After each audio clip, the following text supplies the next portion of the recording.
Hello everybody, welcome to my channel. It is a beautiful, cold but beautiful Saturday here in Southern Ontario, Zone 6B.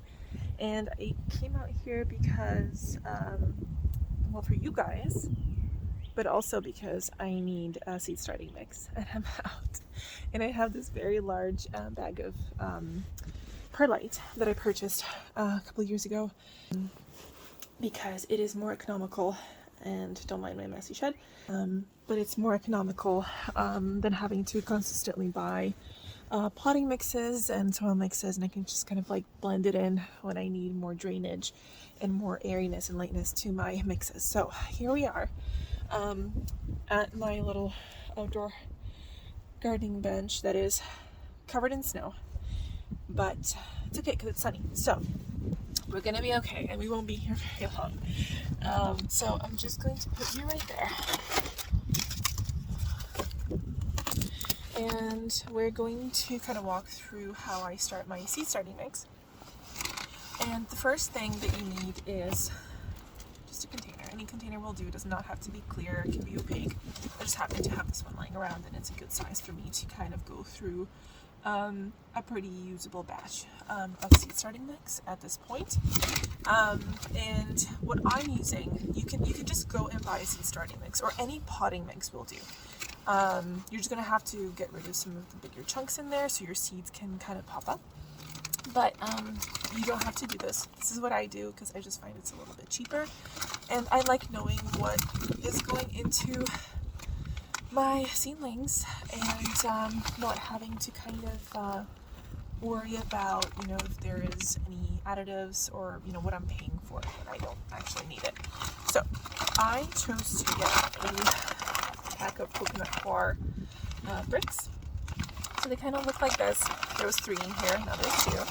I don't even need a batch of this, but it just looks like a brick, and it's just made of essentially recycled coconut husks. So all the stuff that you eat coconuts, shredded coconut for your baking, coconut oil, coconut milk, you name it, uses coconuts. And then this is a really sustainable, renewable resource because the leftover husks is just literally packed into this very lightweight cube that makes really awesome potting medium. So I'm just going to put this into my bin, and I throw it in there, and I'm going to, when I go inside, I'm going to pour a bunch of water on it, and I'm going to keep hydrating it until it essentially expands and loosens up and becomes something very much like potting mix. And what it ends up looking like, I have a little bit from the previous batch, is just, it looks like potting mix, except it's sustainable. It's awesome. That's the one thing you need. The other thing that you need is some vermiculite. And vermiculite is just a mineral. It's a mineral that holds on to nutrients and water, and it's super lightweight. You don't need much of this. You can go ahead and buy a little bag like this because you really only need it for like indoor applications and seed starting, and a few other things, but you don't really need it in the garden much, as opposed to perlite, which I'll get to later. So it's you can just put a little mix. I've had this for years, and honestly, there's a little bit of it, like a handful of this, and not like the way, but I just want to kind of throw it in there, and I'll get it later on. But I'm gonna do a couple of handfuls here. You can do that, or what I would do is usually just have like a little measuring cup so you have kind of a proportionate number. And then what you need is some perlite. So I'm going to grab some perlite from my shed because it's a very large bag.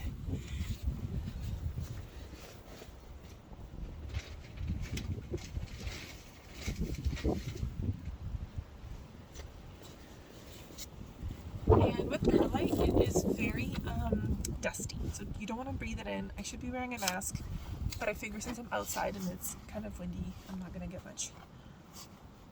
inhale much of it, so it's okay.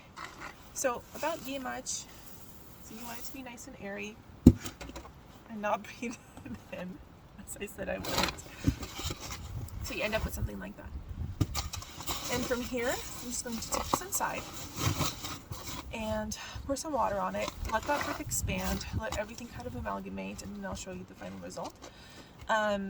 And the other thing about perlite, so the perlite is essentially there to create air and allow the water to drain. So the thing with potting medium or soil in general is that you want to create an environment where roots and plants can thrive and kind of put their roots through and not dry out. So have the right amount of the right type of medium where you want to be able to have the roots kind of go through, seek out water, seek out nutrients, and then be able to actually access them in the form of the vermiculite and the coir, which will hold on to these larger mineral particles and fertilizer. So that's what we'll do, and that's it. And then you have your potting mix or your seed starting mix, and you're good to go.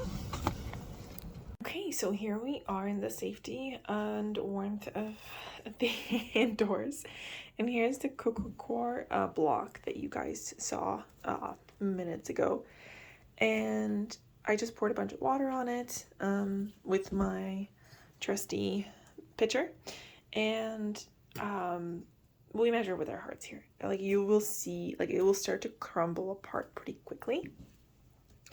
And so usually I just kind of go and help it along and crumble it up a little bit, and it will, when it's still tough, it needs more water. And so you just kind of keep pouring on it. Like, there is on the package of the coconut coir or coco coir or whatever it's called, it's it will give you like measurements and proportions.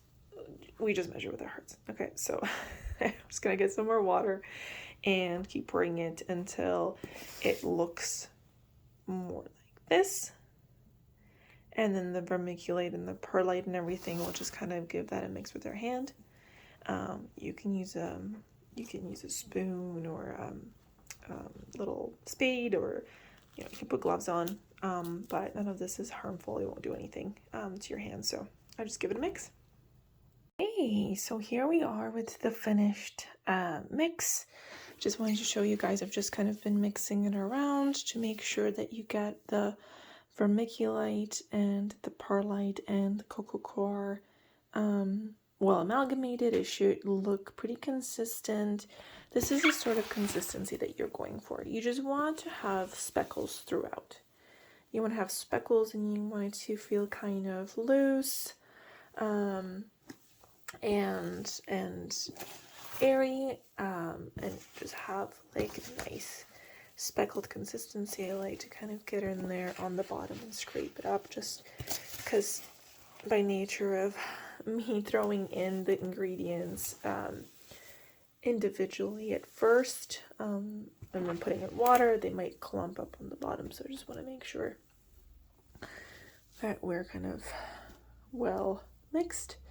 And this is it. This is your potting soil, and this is the soil blocking with the tomatoes, tomato seeds that I dropped in. So I did 2 seeds per cell. You can kind of see that okay. Oh, snuck 3 in there, I guess. Some of these are older seeds, so I actually did, I did do 3 seeds per, because these are older seeds, and then the newer ones I did 2. But I'm just going to take a little bit of this, just a tiny scoop, and kind of cover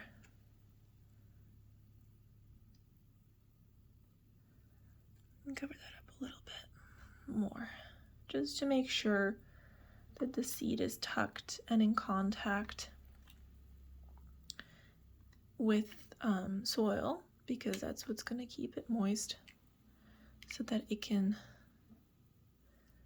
germinate effectively. You just want to do that, and there you go. And then I'm probably just going to give it a little spritz, just to make sure that it's really nice and saturated, and that the seed gets a good amount of water to begin with. And then I'll keep going with my soil blocking until my tray is full. I'll do, still have some tomatoes to go, and then I'll continue with some other veggies and flowers that it's time for.